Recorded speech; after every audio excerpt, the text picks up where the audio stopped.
Hello and welcome to another edition of Grandstanders Live. I'm your host, Scott Kerman, and I'm joined by my usual cohorts, the Professor Russ Stevens and Uncle Joe McLaughlin.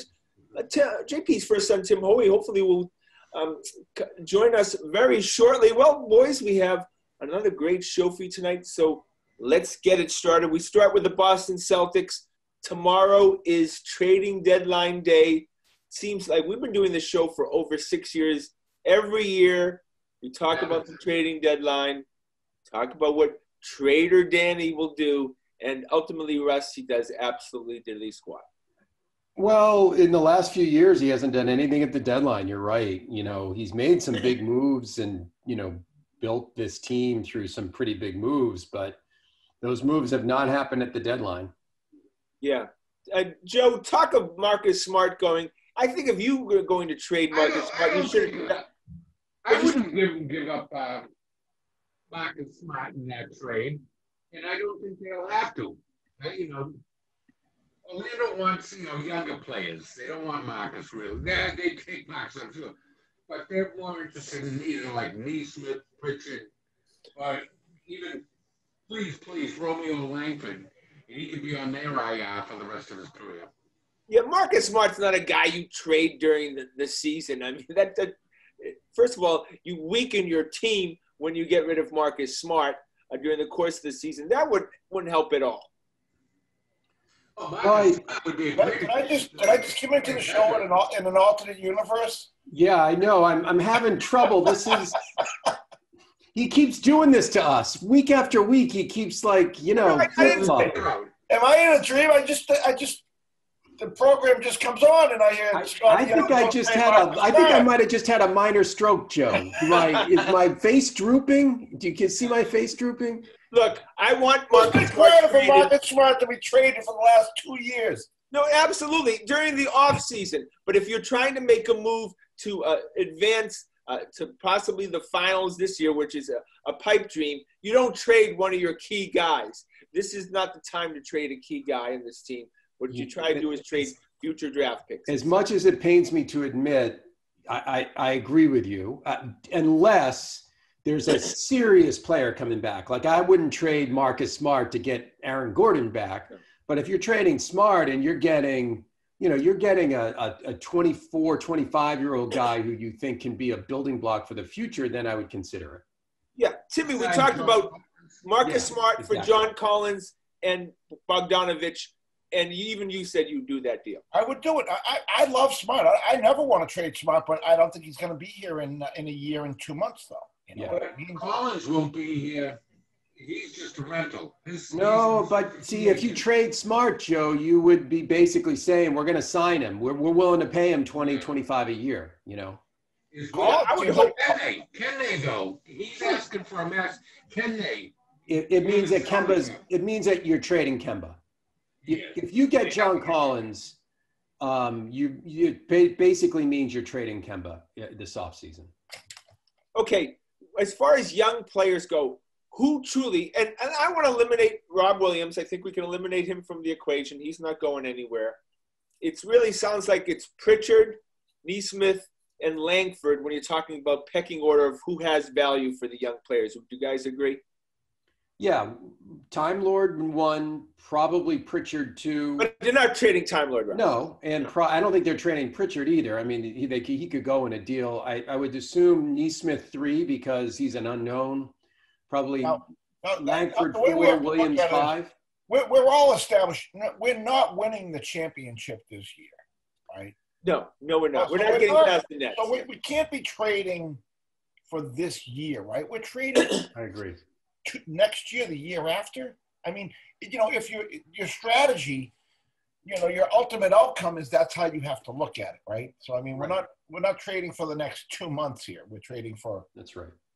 Yeah, Joe, is Aaron those young guys? Joe, we talk about big three, Jalen, Jason. Is Aaron Gordon the third of a big three? Probably not. I think Aaron Gordon's probably more of a 4.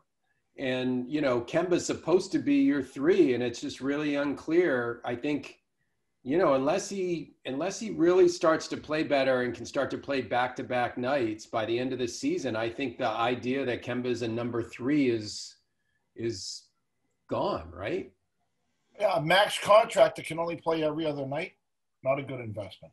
But also Kemba's defense, Joe, he's a liability on the court, and that subtracts him from the big 3. He can't play any defense. Well, and Tatum and Brown do play good defense.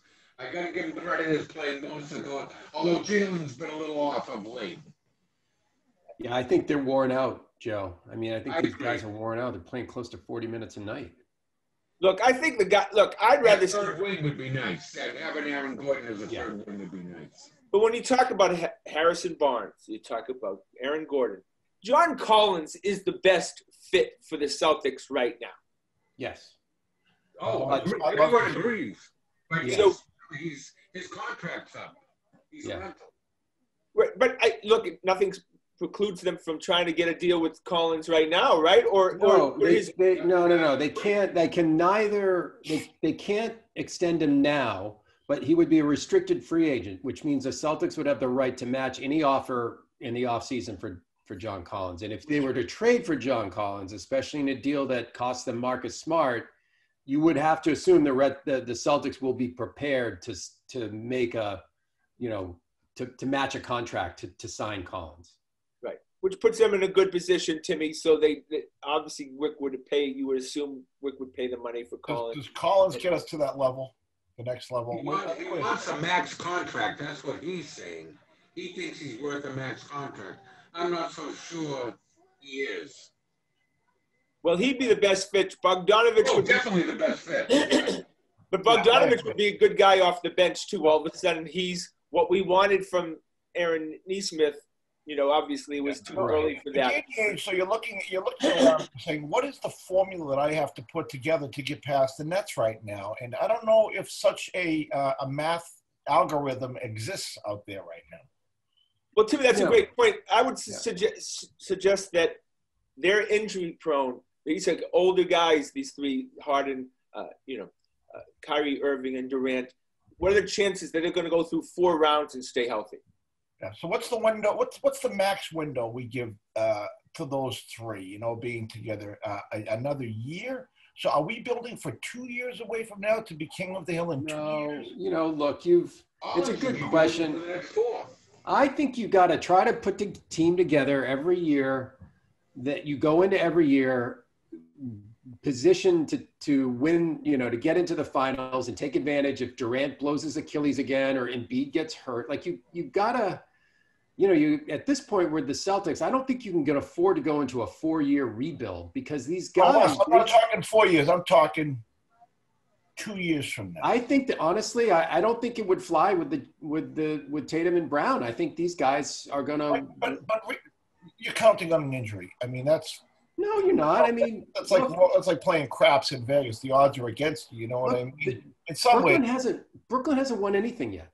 They haven't won anything yet. Absolutely. The other night, all 3 of them didn't play.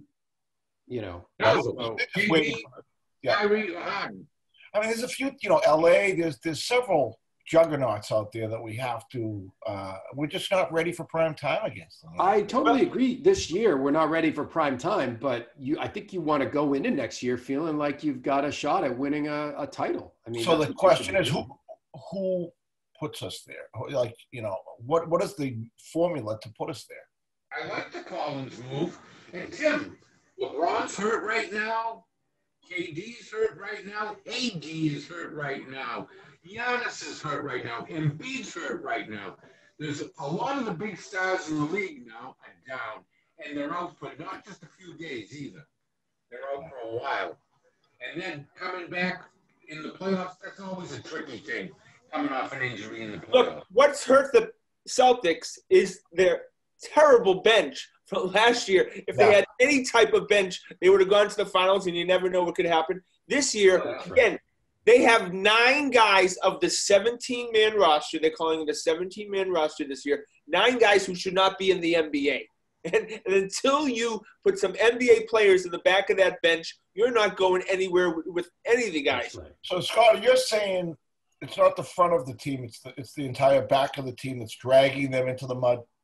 Absolutely. Literally, even in the Vin Baker era, I've never seen a Celtics team with as many bad players on their roster. And Guys, all those draft picks that we had too. Guys, that 2019 draft is putting us back at least 5 years. That's how bad that draft was. Yeah. But there's only so much money to go around that they're spending. They're not making a lot of money at the gate this year or from concessions or whatever.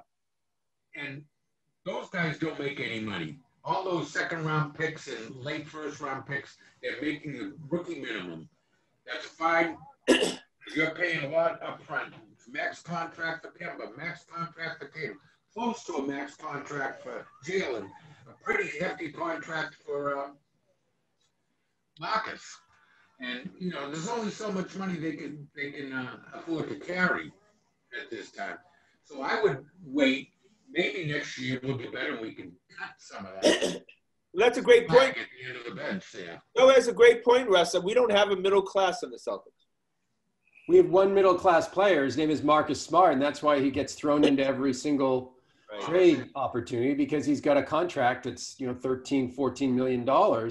One of the things that's hamstrung Danny over the last several years is the lack of middle-class contracts. He just hasn't had contract fodder, right? So, if another thing that comes out of this is that you get, the good news about Aaron Gordon is also he makes $17 million next year. That's a tradable contract, right? If Smart's still on the team, he makes 12 or 13. That's a tradable contract. So now you're looking at if you need to put two guys together and a bunch of draft picks and young guys to get a Bradley Beal or somebody of that ilk, you can do that finally. The NBA right now, if you halfway pass the state test, you get a giant contract. Well, it seems that way. Absolutely. Yeah, that's Kelly Olynyk.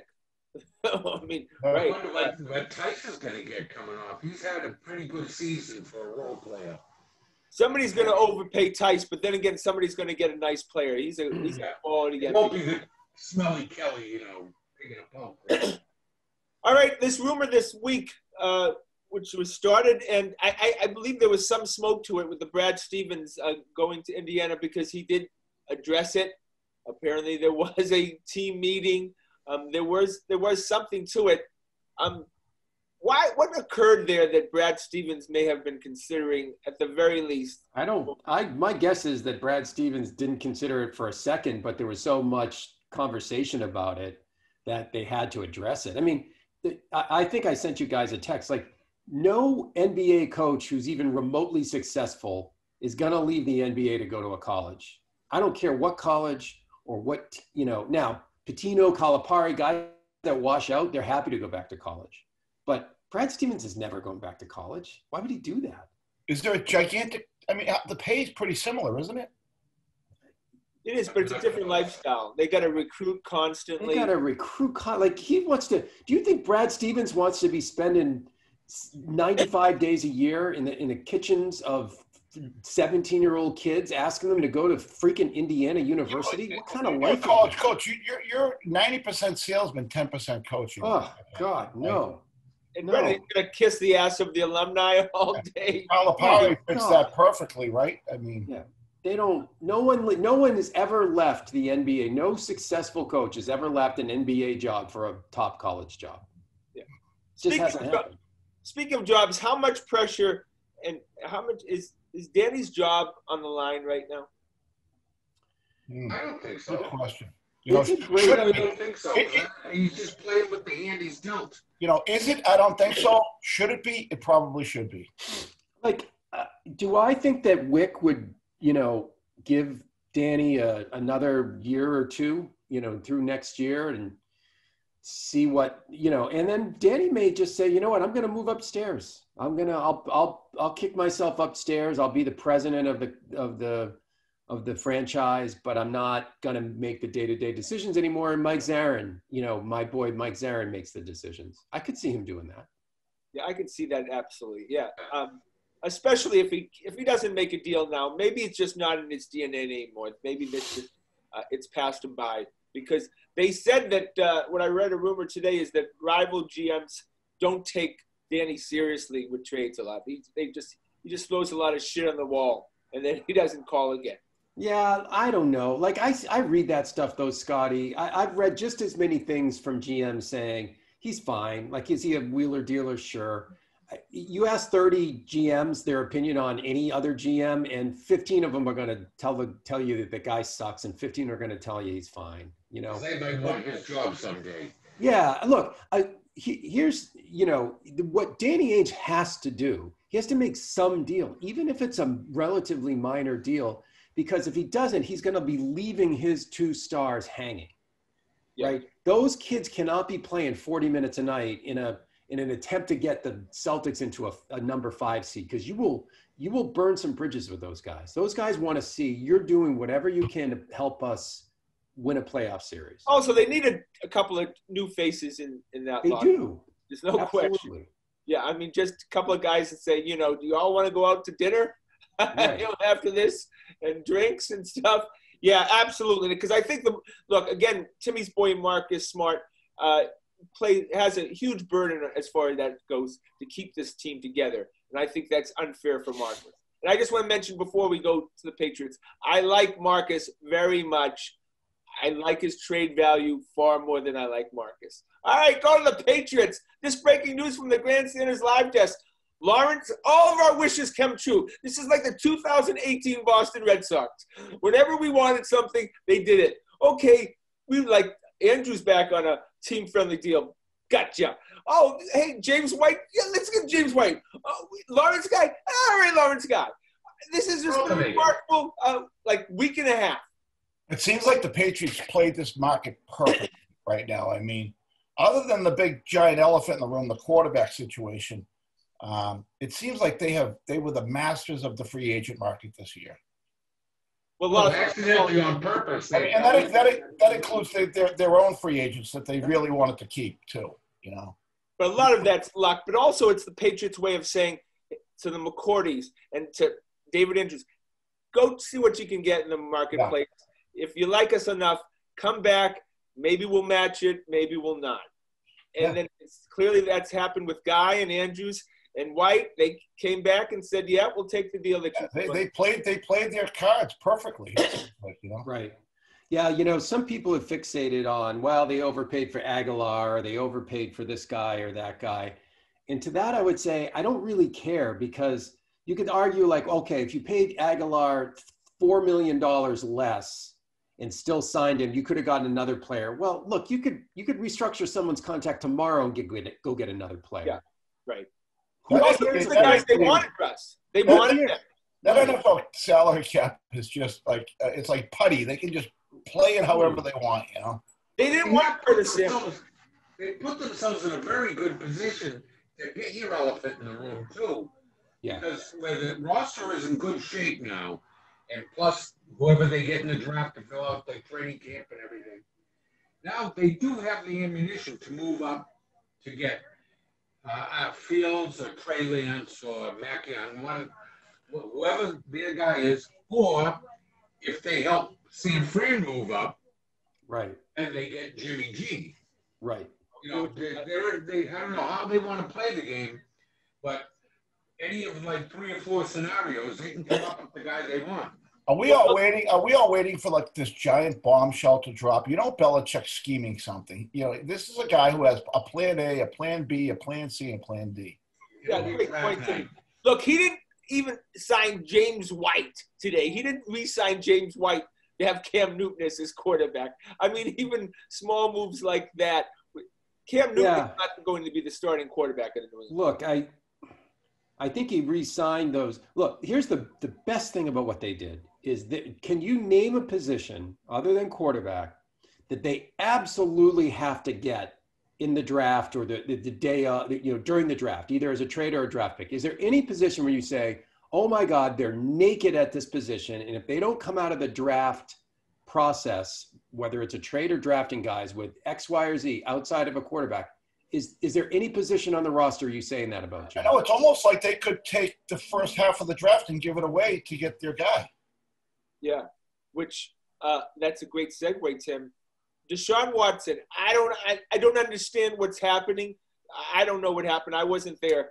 It's just weird that all of a sudden in a week's period of time, he has 7 civil suits. I'll tell you the comment I made to my son Ryan on the ride home today. I said, there isn't a team out there that would care about any of that on Sunday at 1:00. Look, it's a slippery slope. He's not been charged with anything criminally, but he would face a potential suspension, even civilly, but not as much criminally as far as the NFL. What Patriots, do they take a flyer on him? I mean, because you would be buying low right now. I don't think so. Look, it's a horrible, horrible situation now. Either way, right? If he's innocent, it is absolutely horrible, right? That 14 people have made, if he's truly innocent. Now. Okay, 14. Yeah, whatever it is, 12 or whatever it is, right? Horrible. If he did it once or twice, it's absolutely horrible, much less 12 times, right? So there's no good way out, and I just think it's really, given that, it's very toxic right now. I just don't know. Fact, though, I haven't seen any criminal charges. Yeah, but they, I mean, I don't know what the process is, but those could be coming too. Who knows? It's a delicate situation, and you don't want to give up the farm for the guy that may never play in the NFL again. That's right. He could get the Michael Vick treatment and get suspended for like 5 years. So would you say he's off the list? Yep. Sounds like it would be a shock that Deshaun Watson plays football this year. I think with all this stuff hanging over his head, it just sounds like, it's going to take a year for him to clear that up. He's a big star. That would be a big one. Yeah. So then all of a sudden it's pretty clear, guys. It is so clear that Jimmy G is coming to – really? Seriously? I think I've been on the Jimmy G thing for a while now, obviously, in terms of we've all been, guessing that. I now think there's a pretty decent chance that they're going to draft a guy, whether it's moving way up or taking Mac Jones or whatever, and they could go the first 6 games of the year starting Cam and then bring the rookie in. I could see that happening too. Yeah, they do have a number of scenarios, ways they can go. They have some flexibility. They can see how the draft starts to pan out that night. Right. So 1 through 5, and whether they can make the move or not. But bottom line is, San Fran make a move. The bottom line is, guys, if Belichick likes one of these quarterbacks, then he will go get him. If he doesn't like it, like a quarterback, it doesn't really matter his current need at this time. He's going to go to stay at 15, and hopefully he gets like a Parsons from Penn State, a stud middle linebacker, and then tries to trade for Jimmy G, whether it's a second or third round pick, takes the salary cap hit, and next thing you know, our heads are exploding because he's got a stud middle linebacker who's going to sit there for 8 to 10 years. He's got Jimmy G, and we've got all these great players, and we're in the ballgame. It's to Tim's point. He's probably got plan A, plan B, plan C, plan D. So he knows at 10:49 Eastern time on that Thursday night, depending on how the draft broke, he's either going to trade up for a quarterback or they've all been gone. He'll take the linebacker. He'll call San Francisco up. What do we need to do to get Jimmy G or blah, blah, blah, blah, blah. And, now the plan may not work. I mean, any number of things can happen to foil a plan, but he's got a plan. I just don't think, the big thing in the room here is I don't think San Fran's going to write that $25 million check to Jimmy G this year. Well, we'll see. Now there's rumors that they want Minshew, San Francisco. Oh, really? Yeah, interested. But they're saying, is that for quarterback 1 or quarterback 2? But I would tell you something, just to build on what I've said. If the draft was today and he could draft Lamar Jackson, I still don't think he would do it. I don't think he liked Lamar Jackson. What an interesting point. That's such an interesting point. Like, would he take the mulligan? And your point is no, because he could have taken him at 32 or whatever it was, right? Just that he made his mind up that wasn't his guy. God bless him in Baltimore. He's been kind of proven correct. The guy hasn't played well in the playoffs. So that's my point with this. If he really likes a guy, and it may be Mac Jones, for all we know. Well, the rule that when Lamar Jackson was available, the rule was these running quarterbacks have they're like a purebred dog. They didn't have a long lifespan. We saw it with RG3. We had seen it with numerous guys who were, could run like the. I mean, Michael Vick being the exception, but who knows if he had not been suspended. Or our current quarterback, Cam Newton. Yeah, they have a limited lifespan. It's a pocket pass. The championship teams have typically, have pocket passer quarterbacks. Right. Hey, before we finish up the Patriots, just want everybody to know, 5th, 6th round, 7th round picks. I know they can create Tom Brady's and Julian Edelman's, but usually they create that Justin guy, the field goal kicker who they just got, Casey Mamula, the 6th round pick last year who they cut. And then the 7th round pick, what was his name? Like Woodward? He quit the next day. So 5th, 6th round, 7th round picks are basically useless. I hope that they're kind of reanalyzing how they've done the draft in the past years. Belichick's a smart guy. I don't think he's incapable of learning from his mistakes. Well, I'm sure they have. Nick Caserio is gone, and he was the president of player development. He was the one who ran the draft. So he's not there to pick on the same. Yeah, a lot of people stressed over the 5th and 6th round and 7th. Oh, we got a 7th round. Oh, we got a 6th round. But Scotty, the league is littered with superstars who were drafted in those positions. True, but generally they get cut and quit the next day. All right, go to the Boston Red Sox. Opening day is 9 days away. No. You got it wrong. The 95-win Boston Red Sox, right? No, I said 90 wins. Not 90. Sorry. Timmy's getting much richer on this one. Look at Timmy. He's salivating because he thinks. Oh, he loves this one. Yeah. All right. Garrett Whitlock, this Rule 5 draft guy from the Yankees. Apparently last year he didn't pitch at all. Tommy John surgery. He's been the talk of camp, right? All of a sudden, we could have picked up this quality reliever. Scotty's fallen for some guy named Garrett Whitlock. Absolutely. If Garrett Whitlock fell out of the sky on top of Scotty's car, looked up at him, Scotty wouldn't know Garrett Whitlock from the backup point guard for the Boston Celtics. Even if he had the Red Sox jersey that said Whitlock. Grasping for straws for 95 wins. We actually have 2 guys named Garrett on the team.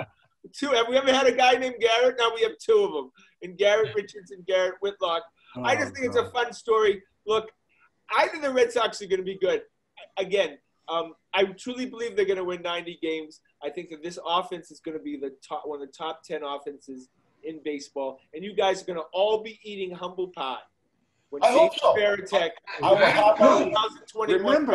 Remember, I'm with you. I'm the one. I'm not saying 95. I'm saying 88 to 90 wins. I'm on your team on this one. Yeah. They have a $200 million plus payroll. I'd like to see these guys that from the Dodgers, like Kiki and Verdugo. If they're going to be any good, that lineup is pretty good up to about 5 or 6. After that, I don't know. Look, the problem with the Red Sox right now is that you have Marwin Gonzalez playing left field.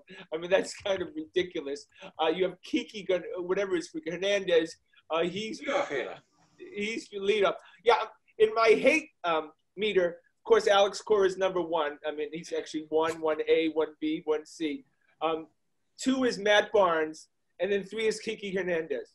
I already hate him. Why don't you like Kiki Hernandez?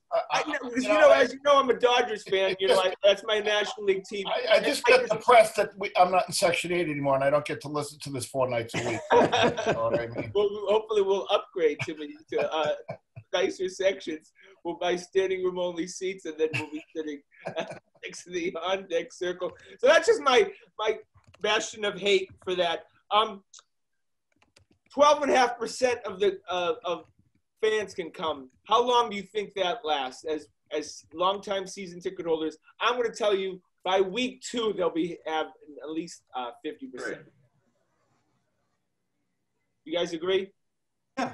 Oh, they're going to pump it up quick. As soon as they open up the vaccinations to the 16 plus, they'll open it up. No, I have no idea which way this thing's going. To tell you the truth. Well, look, all of a sudden they changed today, and they're going to have vendors. Oh, really?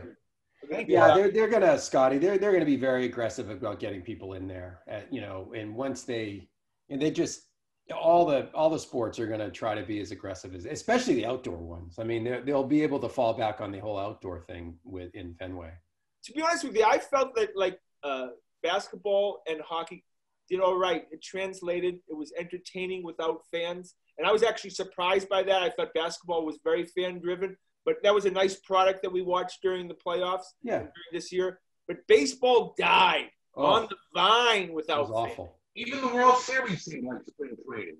I think hockey took a hit too, to tell you the truth.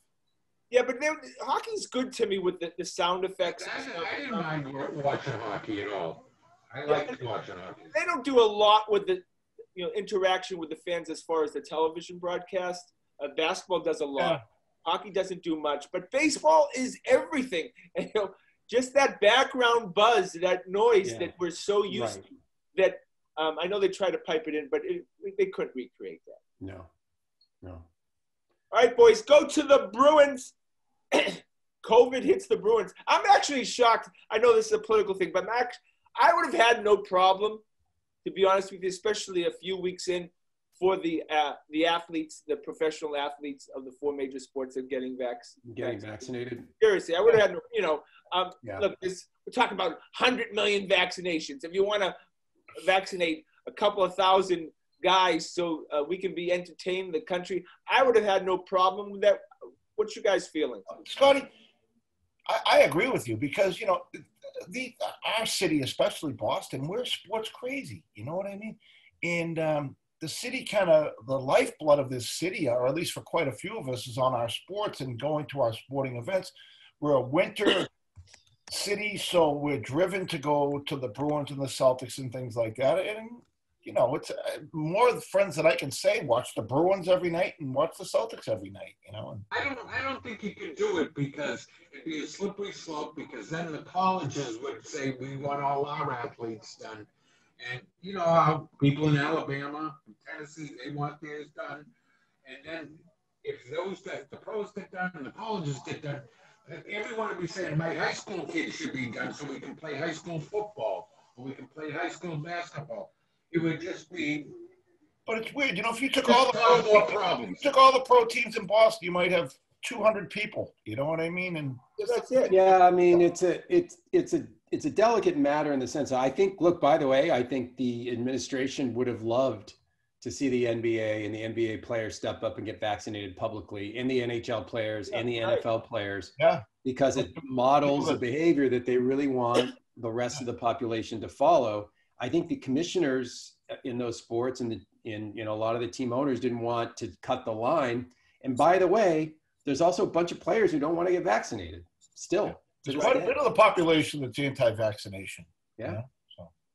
Bizarre. But, one player I know got vaccinated. His name was Tom Brady. There's absolutely no question that Brady and Mahomes got vaccinated.